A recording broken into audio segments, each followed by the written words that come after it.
Prime Minister Narendra Modi for the NASSCOM event, the big event which NASSCOM does every year. So Karl is a well-known figure in the workforce development, education, Edtech space, in the entire the marketplace of the education, all things considered education. And first and foremost, let me congratulate Karl for being one of the top pioneers from the World Economic Forum. The list came out this morning, India time, last night, California time. Karl, congratulations being one of the top 100. Thank you. I'm looking forward to the chat. Welcome. So my first and foremost question, right?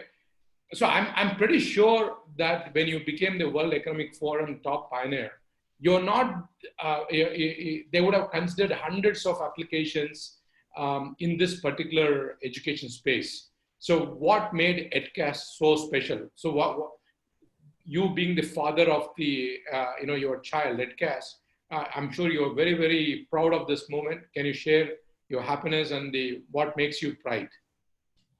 Thanks, Murali, and thanks, Vijay, and thank you, SIG, for inviting me. It's a great honor, and Thai is my very favorite place. I've been associated with Thai for almost 20 years here in Silicon Valley, so it's good to be back here. So yeah, thank you for the award recognition. World Economic Forum is a very exclusive, body that looks at extremely, carefully various technologies, companies in various categories, and they set up this Tech Pioneer Award, and they select very, very few companies. Like the past awardees are Google, Spotify, companies like I think Airbnb. Companies that has been very disruptive in a particular category can actually take an industry from kind of one level to another big level. And the number of applicants are in several thousands. So pretty much it's open for anybody to nominate. So there is thousands of companies that apply every year. We applied as well. And there is a committee of 20 very eminent people who are chief technology officers of large Fortune 500 companies. There are some folks in outside of the corporate world who are, technologists or professors, and they review the application. So it was quite a rigorous process. I think to answer your question in terms of what would have made Edcast to win the list, is they were really, I think it boils down to two things. They look at the technology and how much new innovation that you are bringing in the technology, right? It's not just the same old stuff for the past 20 years and in a slightly different flavor. So what is the innovation in the technology, right? Fundamentally, and they go pretty deep into it. So I mean, there are questionnaires and including some of the interviews and all that stuff goes pretty deep into that. Great. So Karl, let me pick you right there from that point, right? When you say, it's not just the old, just doing the old things in a old wine in a new bottle to say this thing, right? So what is that new things which one has to look for in this Edtech space? What is that? I know that this year and for the next couple of years, World Economic Forum's the biggest goal is on the workforce development, skill development, reskilling, upskilling, creating the employment. And now with the 44 million, I guess, the loss of jobs in US, can you pick up from there and see how Edcast is helping, how Edcast is moving there? Yeah, so, it is devastating to see that, more than 40 million jobs kind of just wiped out in a matter of weeks, like literally in the past 12 weeks. But if you look at kind of the big picture, like you step back, the World Economic Forum was actually one of the first industry body that did the research about 5 years back, and they came up with this whole term, the fourth industrial revolution.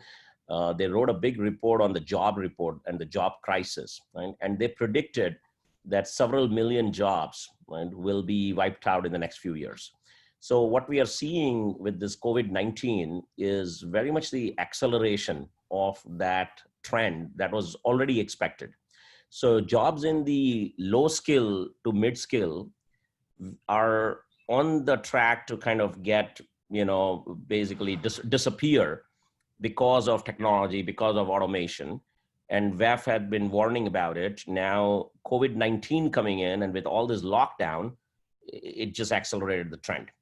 So WEF has been, last year, as you know, yeah, in fact, not last year, this year in January, the theme in Davos was about reskilling revolution that you mentioned. So they have been focusing on it. There is a big group around it, and the fundamental, I think, imperative that we all have is that, look, if we don't reskill, we don't upskill, then the whole economy will collapse. So this has become such a pivotal, such an important, critical topic that even 5 years back, when I had just started Edcast, and I was going around talking to people about, the new form of learning, new way to learn, why we should become lifelong learner, skilling, there was literally, to be honest, there was not much interest from corporate executives. I mean, they would say, what is it?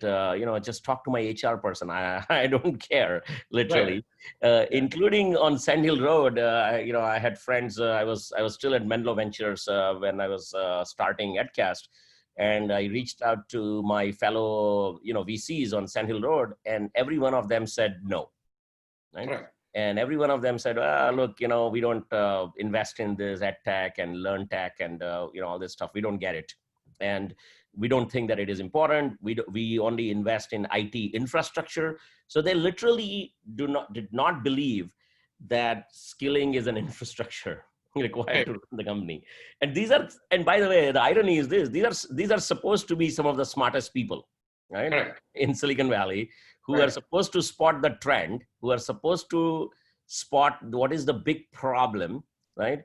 And every one of them pretty much said no, right? So we are seeing a big shift. And the big shift is that, what was considered as, okay, some HR function in a corporate, in the back office, or some learning training company, which are doing something to now a critical infrastructure.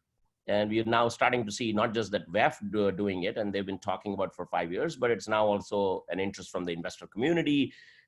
People are starting to get it. CEOs of Fortune 500 companies have now understood that learning and skilling is a key infrastructure. Not all CEOs, by the way, we're not there yet. So you can still meet a lot of CEOs who don't get it. But some of them at least started to get it. So that is a big shift that we have seen. So if someone were to enter into the Edtech space, right? And many of our charter members are now seeing the Edtech as the new space, the new opportunity to get into. How would you look at this going about it, right? How do you build the blocks? I mean, the example which I would like to cite here is, so you had WebEx, right? I mean, you had WebEx for a long time. Yeah. Then Zoom came along. So this is a guy who worked at Cisco, completely re-engineered, redeveloped the entire platform. Now, Zoom is, millions of miles ahead of WebEx, right? Yeah. From the reach and everything. So where do you place this particular educational technology in this current space, and what are the opportunities? What do you see in the next few years, or however long you can forecast into the future? Sure. So I think I would look at this whole evolution of learning and skilling into, maybe we are in 3.0. I mean, to just go with your metaphor of, WebEx, let's say 1.0 versus Zoom 2.0. Right. I think we are already into the 3.0. And the way I would characterize is that the 1.0 was basically classroom, right? Okay. So, and that has existed for hundreds of years, probably thousands of years, right? In India, probably the classroom existed under the tree. And so that's the 1.0, where you have a real instructor and students sitting around it, right? And that still goes on. By the way, it's it's a hundreds of billions of dollars of market, right? Both training companies and also inside the corporate, even in Fortune 500 companies, it still goes on. People fly, thousands of miles to get into for a 2-day classroom. Right. The 2.0 was more about e-learning, so that in the .com days, the just like everything became trading and Right. e-commerce, e-trading. Also, e-learning happened, right? And that was the birth of all this the learning management systems. So you have some of the schools and colleges using Moodles of the world, and then in the corporate world you have the Cornerstone success factors of the world. So that's 2.0. Right? That largely did not change any paradigm. It was not a paradigm shift from learning. All it did was that it put your content that you would receive as a book or something in your classroom. It put it online, so you are able to go through it, and you could have still it facilitated the ILT, what they call, which is instructor-led training, Right. and then it would have a VILT. But the fundamental concept was still the same, that there is one smart person, supposed to be a smart person, who is surrounded with a bunch of people who wants to learn from it. So it was a one-to-many model. Right. Right. So both 1.0 and 2.0 were one-to-many. The 3.0 where we are, where when we got started 5 years back, is we said that, look, this one-to-many does not scale. The reason why it does not scale is that you're not going to find enough instructors. Right? There is a dearth of instructors. Where are you going to find it? Number Right. one. Number two, the synchronous nature of learning does not happen, because I may like to learn at 11 in the night. I might be a night owl. Somebody Right. else likes to learn at 5 in the morning. It doesn't work, right? Globalization, all of that stuff. The third is that, hey, people has to do a lot of learning actually on their own, because unless the learning and skilling doesn't come from inside, this whole outside thing that I took this course and I got a certificate and I got this, it has no meaning, because there are so many people floating around with all kinds of certificates, but they cannot deliver anything. Right. So then there is a conflict, right, Karl? So you have entry level. So when you are discussing about the number of jobs which got lost, you have the low level to mid level jobs which will be vanished or which is getting vanished. Yeah. And I think COVID-19 just accelerated that process. Yeah.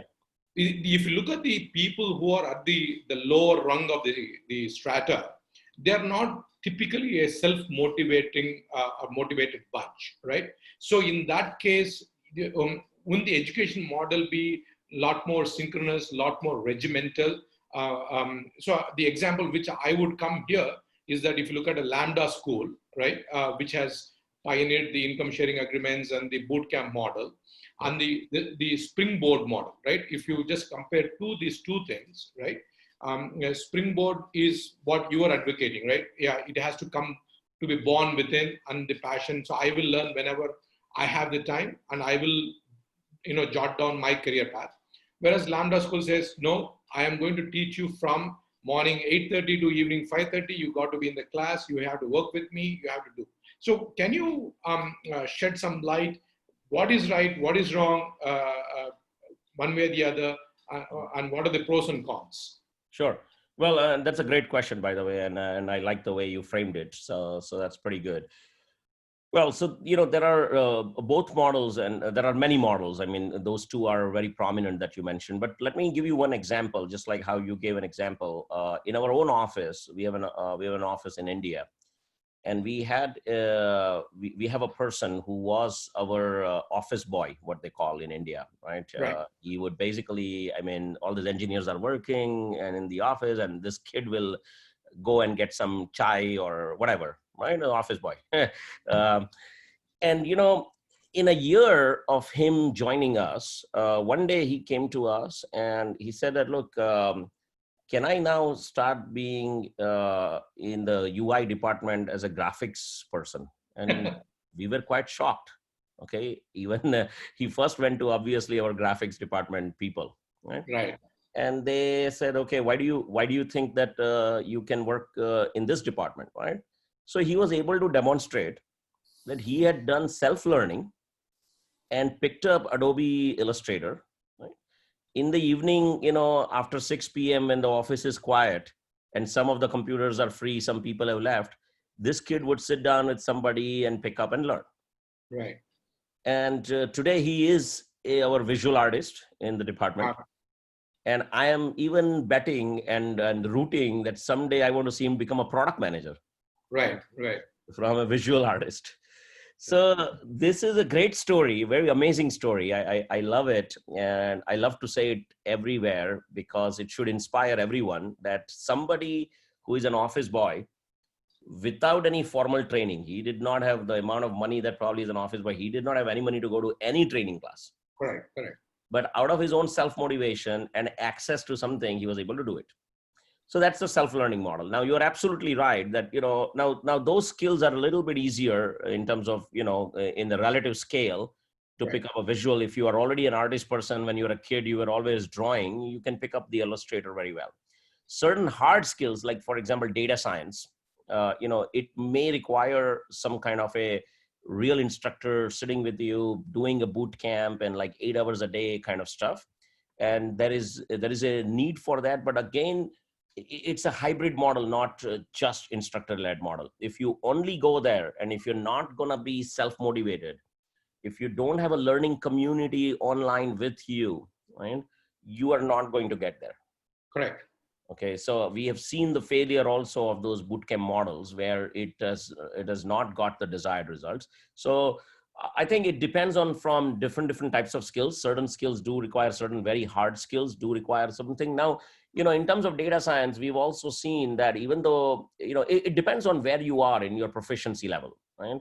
So if you are already up to a certain level, then you may not need a whole boot camp because there are enough videos that you can learn data science and there are enough projects that you can just participate. So we have this philosophy in Edcast when we started, and we said, look, there is three layers how you learn. Right. And I'll just lay it out so that it just kind of becomes a framework. So layer one is, self-directed learning, because we want everybody in the world to become a self-driven, self-directed learning. If we give you enough choice, if we give you a platform and enough content which is curated, can we create a culture of learning? Because fundamentally, the 1.0 and 2.0 of learning has failed to deliver a culture of learning. In fact, rather than fulfilling the curiosity of the people, it has actually killed the curiosity. Absolutely. Right? Yeah. LMSs have been known to kill the curiosity of learning culture inside corporations. I don't know much about K12 and Higher Ed. Right? People have to be pushed into learning. People have to be pushed into the course. You have to be sent email after email and say, come and finish your course. That model doesn't work. If you are keep going to beat up people through emails and notifications, and if they're not coming, likelihood that you have a failed model. You have to rethink and reimagine, do different things rather than doing the same thing. So 1.0 was saying that, can we use AI, machine learning to curate and also do micro learning? So, give them a chunk of content, which we are all very used to consuming it in our social media, right? We are scrolling our Facebook, Instagram feed or LinkedIn feed, and we are picking up. So that's 1.0. Sorry, not 1.0. That's the layer one of the paradigm, or kind of like a pedagogy. Right. Layer two is giving communities, okay? Because we are all social, human beings are social animals. For thousands of years, we have always learned by interacting with each other. Like right now, I'm interacting with you, I'm learning from you. And that's the easiest way to learn. That's the best way to learn, frictionless. It's not like feeling like, oh, I'm sitting in a classroom and I have to listen to this instructor and this exercise. No, let's just sit in a virtual community and learn, right? So that's social. So that was the peer-to-peer learning. Peer-to-peer learning, exactly, right? And it can be very frictionless and it can go straight into your neurons, because you're enjoying it. It's fun. Okay. So we also have to make learning and skilling fun. As long as it is. Do you think that the Halliburton model, right? Again, so when you talk about the peer-to-peer learning, so Halliburton said that, okay, you don't need a 4-year degree program. I'm going to give you a 2-year degree program where there is only going to be an administrator who will just, help you get into the program. But then pretty much the entire course is driven by your peers, your fellow students who are going to run. Is that what you see will have a better chance of success in this? Yeah, absolutely. Because, see, networks are very powerful, right? We like to hang out with people all the time that we enjoy with, right? How many people like to hang out with their instructor? I mean, there'll be very few, right? Right, But right, how many people, let's say if you are learning guitar, right? right. If you are always hanging out with 5 other people who are also learning guitar, right? How fast are you going to learn? Pretty Absolutely. rapidly, right? Right. Your right. friend will say that, hey, can you play C sharp major? Okay, how about F sharp minor scale, right? Right. And you are just loving it. That, oh my Right. God, even if your friend challenges you, okay, that can you show me this song and how will you play this scale? You are more likely to go and learn it rapidly because your friend challenged you. Correct. As opposed to if your instructor is challenging you by saying, tomorrow I have a test, what is your reaction? Or our reaction is like, oh my God, anxiety. Oh, I have a test tomorrow, this, that, right? Pressure, tension, whatever. So I think I'm a big believer in, if I want to learn anything, surround yourself with 4 or 5 people who are also learning the same thing and then enjoying it. Right? So, Karl, I have an interesting question with that point, right? So I'm going to go back 2 or 3 steps into your conversation. I'm going to go back to the World Economic Forum's statistics, and one of the primary things which World Economic Forum discussed about introducing the Industry 4.0 skills to high school students, right? And now, as we just discussed, so you have one set of people who are from a maturity point of view in the midway in the spectrum. They can be coached to be self-learners, right? And people who are at the at the entry level of the spectrum, they need to be forced into the learning, right? But when it comes to the high school students, right, and with the Industry 4.0 skills, the force fitting of learning is somehow there is a friction from the parents, there is a friction from the educators, there is a friction from the learners themselves. And my knowledge is a little bit limited to the K12 space in India, right? And there is a lot of resistance from the parents saying that, hey, we are increasing the screen time of my kids. Is there a way we could reduce it? There are certain societal challenges when it comes to this model, right? So what is your answer? So if there is an entrepreneur who is listening to us right now, if you were to create a solution just focused on high school students, concentrating on the Industry 4.0 skills, and take the social learning aspect, how can he fit all these parameters into this thing and create a solution? Sure. Well, I mean, I don't work in the K12 space, nor in the higher ed. I'm in the workforce. However, as an observant from outside, and what I've seen with number of companies and startups in that category, I think both K12 and higher ed is up for disruption in a big way. The models are completely broken. The way K12 teaches the kids and what are they teaching, what the curriculums are, those curriculums were designed 20 years, 30 years back, right? They have not stayed relevant. They don't check what is the need in the industry. Even in the colleges, the 4 years college, at least in America, I call the 4-year college as the most expensive dating app ever invented. Right? Because all that they do at 4 years in college is fun here on the campus, right? Is like partying, drinking, all that stuff. They are not actually coming out with any real skills. I mean, they get the real skills if they go to the grad school, and they will go either to an MBA or a law firm, law or whatever. And probably that is where you see the Halliburton models succeeding, right? Yes, absolutely. So rather than spending, $200,000, $400,000 in 4-year college, it's a complete waste. And nowadays, the bachelor's degree certificate has no value if the skills is the real currency. Correct. So on that note, Karl, I'm just going to, you were discussing about pedagogy, you were discussing about the layer 1, layer 2, and I think I interrupted you for this question from the higher ed point of view. What would be the layer 3? You said the multiple layers. What is the layer 3? Yeah. So to recap, layer 1 was providing a self-directed capability and make people motivated and curious, because curiosity is the operating system of 21st century. We have to enable people's curiosity, whether it is kids in K12, students in higher ed, or even workforce. Everybody has to develop their curiosity. Without that, there is nothing. None of these layer 2, layer 3 is going to work, right? Right. Layer 2 is about communities. We are living in the world of social media. We are all social animals. We have to create those learning communities. Layer 3, what we focus on is the experiential learning, which is not just book learning, because that book theory knowledge has no real meaning. Okay. It's like I can keep reading a book about how to swim, how to bike, but I will fall down on a bicycle. I will never be able to swim. You have to show me, demonstrate me that you are in the swimming pool and able to swim well, right? Right. So for every skill, there has to be an experiential layer. And I think the only country, even the United States has really done a very bad job, is pretty broken. But the only country has done really well is Germany and Switzerland. They have this apprentice model where in your 3-year, 4-year, whatever your college program is, you have to spend 6 months, 1 year in the industry, right? So that you are embedded. Right? You're not living this dreamy, romantic life during your college days and enjoying life and then coming back into it. And then the first time you come into the industry, you get a hard shock of reality that, oh my God, I don't have the skills. Right? Correct. So that experiential is very critical. When it comes to K12 higher ed, I would recommend that we should have this apprentice model in the United States and in India or other countries, even at the high school level.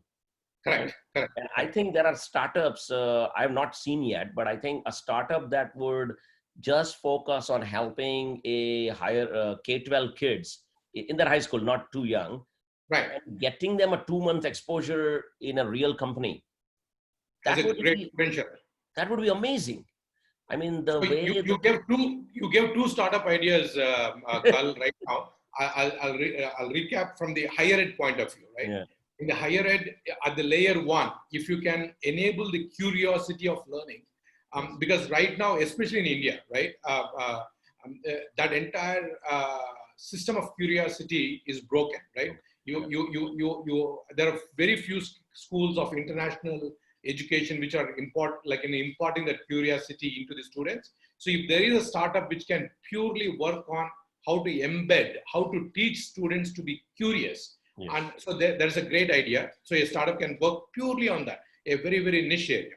The second is, as you said, if they can embed this entire apprenticeship into the 11th and 12th grades, get the kids to embed themselves as a two-month, either a shadow a project manager, program manager, or a UX developer, whoever, right? And create that apprenticeship model. I think that's a great thing, right? On that note, actually, India about 2 years or 2.5 years ago, Karl, started this apprenticeship program called NAPS, National Apprenticeship Program, right? NAPS, and it works with the National Skill Development Corporation, NSDC. But for some reason, right, I haven't seen it getting any legs. So industry has not accepted it. You use a very critical word, right? I mean, in Germany and Switzerland, they have to, a 4-year guy, 1 year, he has to be part of the apprenticeship program. But in India, I don't think it is a mandatory, but it is recommended, and it is left to the training partners and is left to the industry partners to work together to create this apprenticeship model. So would you have any thoughts how you could make the system a little bit more robust, and how this entire model can work? Yeah, look, apprenticeship is a very complex program to get it right. And if you don't have very strict procedures, policies, and incentives and disincentives, right? Something to run at a large scale, if it doesn't have enough incentives or disincentives, it's not going to happen. So you are absolutely right that, look, from a training provider standpoint, it should become a mandatory part of the curriculum so that you cannot get your certificate. So my son actually graduated from USC about 2 years back. Okay. And he was in a special program, Jimmy Iovine and Dr. Dre Academy. And in that academy, he would not get his bachelor's degree certificate until he does, in the last 6 months, he has to work on a startup. He has to build a product prototype. he has to go and pitch to investors. So there are certain rules that are laid out. So Correct. you have to do it. So it was kind of like an apprentice model, but not like the German type, Right. but at least good enough. So I think in India, I was not even aware that this NAPS exists, although we have close to 250 employees in India, but I've not even heard of it, because Right. it seems like that the program is not successful. Otherwise, we would have hired a whole bunch of apprentices. Right? Absolutely, and especially with you having an MOU with NASSCOM on Yeah, we would have loved to have it, but I don't see that. I've not even seen it. That what is a program? What are the incentives for us as an employer, right? Because you have to have some tax incentives. You have to have something, because I think when an employer takes an apprentice, there is a cost to us, right? Not just to us, but I'm just saying to an employer, because Absolutely. your own project manager is going to slow down trying to mentor this person, and that's perfectly fine. We are open to mentor and slow down our person to say, okay, you take out 20% of your time and mentor this half a dozen or whatever, 50 apprentice. So Right. there has to be an incentive program for employer. There has to be a disincentive that, hey, you would not get your certificate unless you do it. It's kind of like, chartered accountant in India has that program, right? You cannot become a CA without doing that apprentice. Yeah, You doing the articles and medicine has that. You can't become a doctor unless you've done those 3-4 years put in it. All Right. these other programs, why are they not having it, right? The engineering and the business, they should all have that bachelor's degree tied to at least 6 months to 1 year in the industry. Correct. So I'm going to go back to your 3 layers, right? Yeah. I'm going to pick on the 3rd layer, Karl. You said experiential learning, right? And the first thing which comes to my mind when you talk about experiential learning is augmented reality, virtual reality, and those technologies which has to supplement this entire, at least layer 2, to make the skilling, the entire workforce development a robust model. But I have not seen a single company out there which has done even to say a good job, right? To provide that experiential learning. What is your experience? What can you even discuss about the opportunities for the entrepreneurs? Can you give the whole gamut of your knowledge in that particular layer 3? Yeah. So I am, as much as I'm a believer and we are all in experiential learning, I'm also very excited about the experiential learning technologies like AR, VR, and mixed reality. I think the technology is evolving pretty rapidly. It's not there yet. You're absolutely right. We are not seeing it today in in offices or even in training systems and things like that. But I think there's a lot of research that is going on. Oculus is getting better and better. It is still pretty heavy. But right. I think between AR, VR, and MR, I think where learning and skilling comes, actually mixed reality, MR, is far more important and more relevant than VR. So I wouldn't worry too much about VR, because VR is more about taking you into a completely virtual world, and that's fine. I think that there's some learning applications there too. You can build some really cool app for Oculus, but the headsets are not available. They're too expensive. They're too bulky. Correct. The Microsoft HoloLens and the Oculus. Right. If you look at AR, augmented reality is already very interesting technology. In fact, just for the full disclosure, I'm an investor in an augmented reality company in Los Angeles called Mira Labs. And if you look it up, Mira Labs on Google, you go to their website, the headset is only $100, super cheap, and very lightweight, right? And all you do is this, that you slide in your phone and your mobile app now becomes augmented. So you can actually look at things in 3 dimensions, right? Which is unbelievable in terms of learning experience. And you're able to do many spatial things around it. So AR is getting there. Mira is doing fantastic job, and some large industrial companies are using that AR to train people in the field, because you can't send them in the field. In fact, I was just talking to that CEO of Mira Labs, and he was saying that, hey, this COVID-19 has actually pushed his business to a big spike, because you just can't send people to the field because it's a lockdown. So what you do is, how do you train the person who is out in the field, right? is something that you ship him the headset, or him or her, they put it on, and then you send them AR enabled, content. And now that content comes to life, and they know exactly, okay, if I have to fix this part, okay, I have to rotate it, right, like this, anti-clockwise, right? And then I have to look it up here and what I have to do. So those kinds of things, right, you can actually train people on physical things. So that's experiential. The third one, which is very so great example, right, Karl? I'm sorry, I'm going to interrupt you for like 2 seconds because my experience, I'm a NSDC partner. I've been doing government-led training programs for the last 5 years in this particular space. 2 years ago, we tried to experiment with the AR VR space because Hyderabad is a big hub for the your defense aircraft maintenance and repair facilities, right? Yeah. So we wanted to get into the aircraft maintenance training portion of it. So because given experiential learning and given the real aircraft training is going to be very, very expensive for us, and the government rates are not going to help us create that kind of a lab infrastructure. So it was our Indian Jugaad innovation. We said, can we do an AR? And we worked with one of the startups. In fact, he's one of our Thai associate members. We worked with him to create, to experience. But as you rightly said, it did not give, because one, the headsets were quite bulky and quite expensive. I wasn't able to create a business model which would make sense for the dollars which I was receiving versus the dollars which I'm going to spend on the content development as well as the training of the students, right? So do you see a mechanism in which you can drastically bring down the cost of this entire experiential learning? Sorry, yes.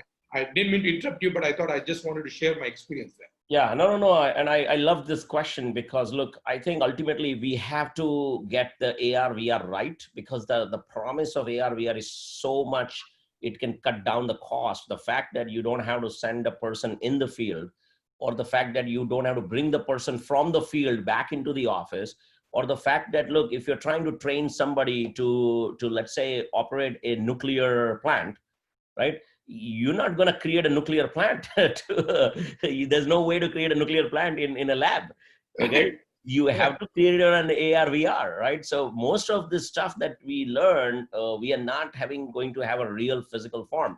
In fact, I was talking to one of my friends who are here in the Valley who has created a virtual labs company. And, he started doing virtual labs for just the basic stuff like, AWS and cloud computing, which is all pretty straightforward because you can give a virtual console, right? Correct. But then, he was telling me that his niece, who is in high school, she said, hey, uncle, you are in this virtual labs business. How about, can your platform do my chemistry labs, right? And I said, and he was saying that, look, that's a great application. And I said, you must, and he was asking me, should I even get there? And I said, you must absolutely do that, because think about the impact that you can make. This AWS Google Cloud is super easy, straightforward. But the 90% of the schools in the developing world, they don't have a chemistry lab. Right? Correct. I mean, you go to a good, rich parents' schools, sure, they have a good chemistry labs. And besides the money part of it, of the infrastructure and all the supplies, like all these acids and alkaline and all this stuff, there is also a health hazard, right? There is a risk. Like, what if the acid falls off on somebody, right? Correct. So I said that, like, this is such a brilliant idea that your niece has come up with. Chemistry labs should be all virtual. It will get accessible to the last person, somewhere in Asia or Africa, right? Anywhere I can go and now create an chemistry lab experiment and get smarter. But B is that we take away the cost and the health, right, risk. So I think this whole experiential learning using technology is super critical. But what you said is correct, that the headsets have been bulky and expensive, and that has been the big problem. I think this Mira, you should check it out, and companies like Mira in that category, where AR is evolving, where what we are doing is that you're just basically using that curvature glass to modify and create that, the whole 3D effect, and then the ability to, play around with the objects. I'll certainly do that, and I'm pretty sure the others will also do. And the last one is that, the mixed reality, right? Okay. So I am most excited about MR compared to AR and VR, because what we need to do is that, you want to not go totally into the virtual world, okay, and cut off, because a lot of problems that we are trying to solve in the world, they exist in the physical world. Right. Okay. So what I want to do is that, let's say, if this is an object that I have to fix, troubleshoot, or whatever, I have to do this, right? The ability to experience this in an augmented, so that I'm not able to lift this, because let's say this is a heavy equipment. Right. But the fact that I have a model of this, and now in my mixed reality, I'm able to lift this, and I'm able to see this at the bottom, and able to do stuff, right? Unbelievable. So I think all these technologies will actually help us to take the next leap forward in this experiential learning, and people can learn fast, accelerated way. So I have I'm smiling throughout the way when you were answering this question, because you said mixed reality and you said leap. That reminds me of a company out of Florida, right? If I remember correctly, Magically. They raised a shitload of money, and they have all the marquee investors behind them, including Anderson and Horowitz, right? But for some reason, I mean, I'm sorry if any other people out there who are big fans of Magically, it seems to be like a sham to me. I mean, the whole, I think, and in fact, recently there was an article which talked about how the founder was able to, con these guys, right? So can you speak something about it? I'm not trying to put you in trouble, but I'm just saying, how is the next wave of con? Do you see that coming in the mixed reality in the education space, where you see Elizabeth Holmes coming to life together in education space? Yeah, so look, Murali, we have all seen that in the past 20, 25 years, that every time when there is a technology that has a lot of promise, like AR, VR, MR, or many other technologies in the past, there is a lot of hype. And when there is a lot of hype, then there's a lot of money that chases that. And, if you're really good at convincing investors, people have been a con artist to kind of take a lot of money. I'm not saying about the Magic Leap CEO or founder. I think they had some good technology. They were able to impress people. Otherwise, they wouldn't have raised so much money from very smart people like Andreessen Horowitz. And in fact, Sundar Pichai was on the board, or maybe still is, right? So really smart people like Sundar is on their board, which means that they did have a good technology. I think their big miss was the ability to convert a technology into a viable product. And that is a problem that we face in pretty much every new technology. Correct. That is an entrepreneurial journey. It's an entrepreneurial journey. We all get excited about a technology, but converting that into a commercial viable product that is at a price point that people can buy, I think that problem was that their headsets were still very bulky.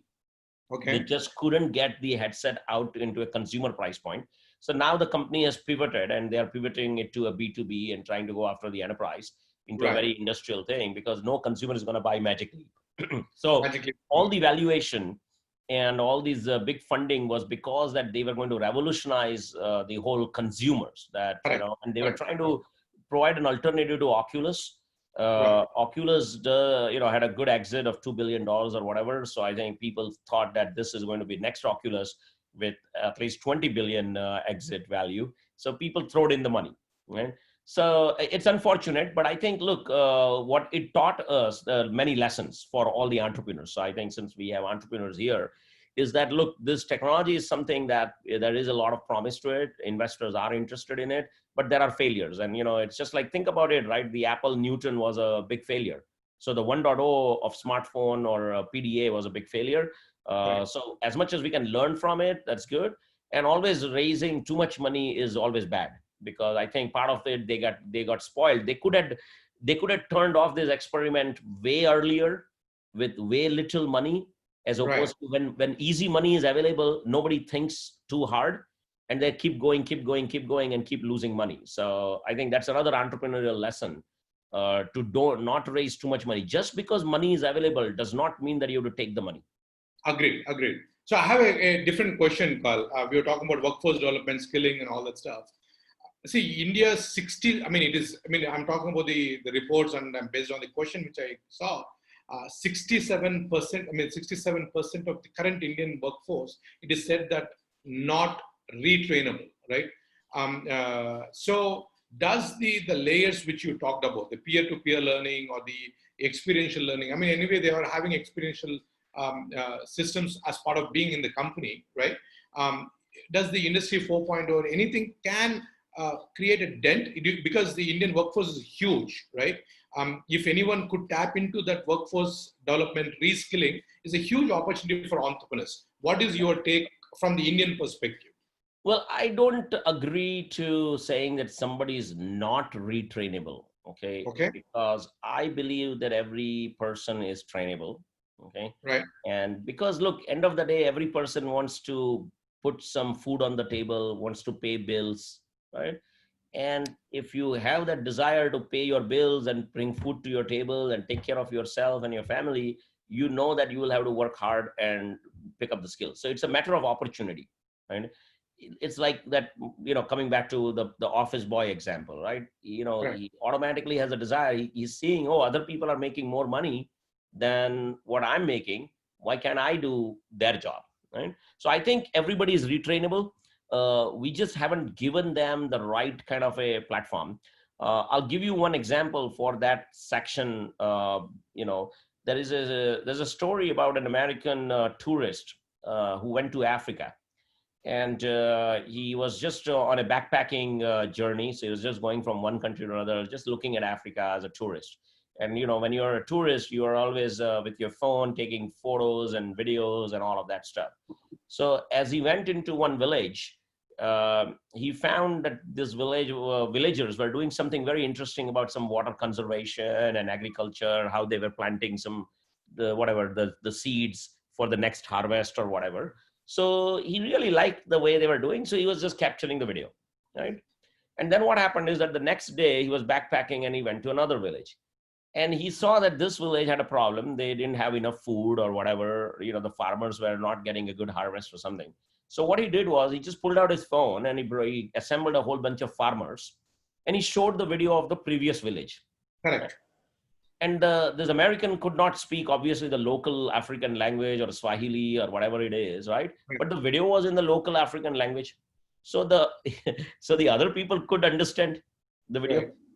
And they learned from it and they applied it and they got the results. Right. So now this guy thinks that, oh my God, look at how much impact I was able to do. He did not create the content. Correct. He did not know the language. He himself is not an instructor on that skill. None of those three things, right? Right.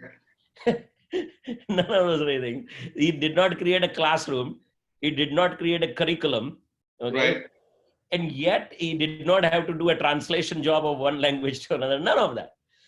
So am I speaking to that American tourist, Karl Mehta, who created the Edcast, who has got he did no curriculum, no classrooms, but was able to create this marketplace? Is that the American tourist who I'm talking to? Well, kind of what we do is very similar, because we also don't have any curriculum. We don't have our own content, none of that. All we have is a mobile first app, and you can capture content and then you show it. So I think this 67% that you're talking about, I think what we need to do is this. We need to bring them the content in their own language, locally. We have to bring it in a social community way. And we have to show them a curriculum, not theoretical, that, tomorrow you will get a job or 2 years from now. People don't have that much long-term thinking. Correct. Long-term thinking comes when your stomach is full, right? When your stomach is empty, you are looking at short-term stuff. So we have to show them what is your current problem and how can I solve it for you. Right? I have a different question, right? Okay, so now let's talk about how to fill their bellies, or how do I, immediate needs, right? Yeah. Near-term needs. Majority of the Indian kids, right, or majority of the African kids, they do not have access to the screens or the laptops or the mobile phones, where they could see augmented reality, virtual reality, or mixed reality, or even just a basic content, the way you are projecting it. Data is a challenge. All kinds of infrastructure issues are there, right? So how do you address that particular? So I think again, going back to World Economic Forums, they call this the next billion users or next. So how do you address that NBG, right? NBU. NBU, yeah. So well, how do you address that? Yeah, so device and bandwidth availability, if it is not available at an individual level, I think it's an opportunity, because what you can do is that companies like yours who are in training business, right? They can create that infrastructure. It's kind of like, you know, I don't want to use the word WeWork, but it's because it's a bad word, but it's kind of like that kind of a model where you don't have to create a common office, but you can create a shared service center. And I mean, it's a great opportunity for the government too. In fact, when I was working at the White House for a year, President Obama had given us a challenge, and one challenge that he gave us was, and it's still not solved, so I'm actually quite embarrassed to even mention it, because he gave us a challenge and we didn't solve it. But what he said is this: that look, the U.S. Postal Service, USPS, right? USPS has a physical building, a nice building with a lot of office space in almost every city, every zip code in America. That is a massive physical infrastructure. However, back then, 5-7 years back when I was there, USPS was losing $1 billion a year, right? Because of email and all that. All these postal services are a disaster. The government is like losing money, public sector, right? So President Obama said, guys, what can we do with it? Okay, we cannot get rid of these physical centers. They have a nice building. They're just processing mails and boxes and all of that stuff. So one of the ideas that we had was, we said, look, you know what, end of the day, everything is moving digital, physical to digital. So why don't we convert all of them into digital services? Okay, take half of the area from those postal offices, turn them into digital services, equip that with, you know, whatever the computers, bandwidth, all of that stuff. So it can be a public-private, you know, enterprise, where a private enterprise says that I'm going to lease the space from every postal services. The villager is already used to going to a postal service, because that's where you get your money order, your boxes, whatever, right? Turn half the space into a digital center and put the best, latest equipment there. And then bring the people and give them even just the basic content in their own language. If they learn even 10 minutes, don't even turn it into a curriculum and all that stuff, because that's too much. I mean, if we just create a habit of saying once a day, if I just go there, walk there to the library or to the public micro learning, that's good enough. Right. So, Karl, I know that you have 2 more minutes with us. I just want to give a shout out to the participants out there. If they have any questions, there were 2 questions, 3 questions. I kind of put them into my conversation. If there are any other questions, maybe they can type them. We can get you to answer it, right?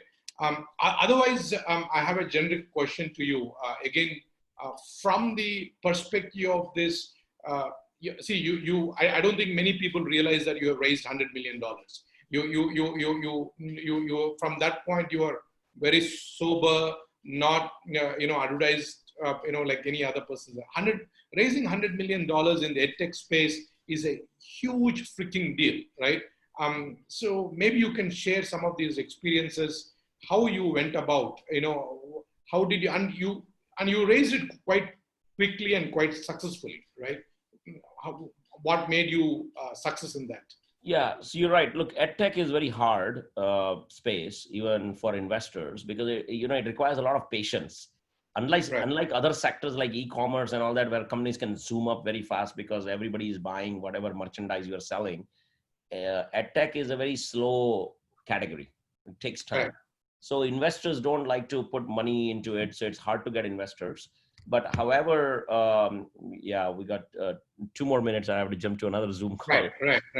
But I think what really matters is that you have to, just like any other category, as long as you're showing traction, right, and you are addressing a much bigger market with a very clear, innovative plan, like, a different way, not just doing the same old thing.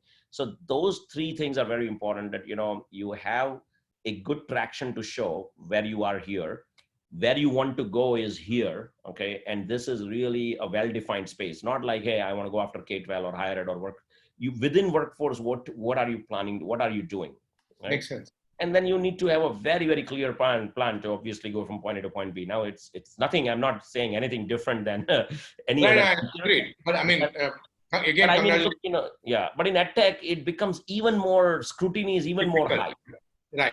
That's what I realize is an extremely difficult space. Yes. It's a cross between a brick and mortar business and your e-commerce or these high-tech area, right? Yes, I salute all the Edtech entrepreneurs because it is a tough space. But look, I think what we should feel about is that we may see our other peers zooming fast, in other categories like e-commerce and all that. But what we should think about is that, look, the underlying social impact that we are doing is very valuable to the society. And life and entrepreneurship is not just about making money or valuation, right? Ultimately, what you're going to do with all that money and success also, you're going to do social impact. So might as well do social impact now rather than creating that value. Rather than building yet another e-commerce company, yet another dating company and making $1 billion, might as well do impact now with, serving the society with a learning, skilling, education platform. Great. So I know you have no time to jump into the other call. Thanks, Karl. Really great chatting with you. Really appreciate. Thanks, Murali, for moderating the session, and thanks, Karl, for taking time off your busy schedule to join us here. Yeah. Wonderful discussion. I really enjoyed every minute of it, and I'm sure a lot of people wrote to me saying that they want to see the recording, which we'll be sharing on YouTube. So I think people are going to get the benefit of that. Thanks once again. Thank you very much. Bye, Karl. We will chat soon. Again, congratulations being the World Economic Forum Top 100 Tech Pioneer. It's a great day for you. Enjoy the day. Appreciate it. Thank you. Thanks. Bye.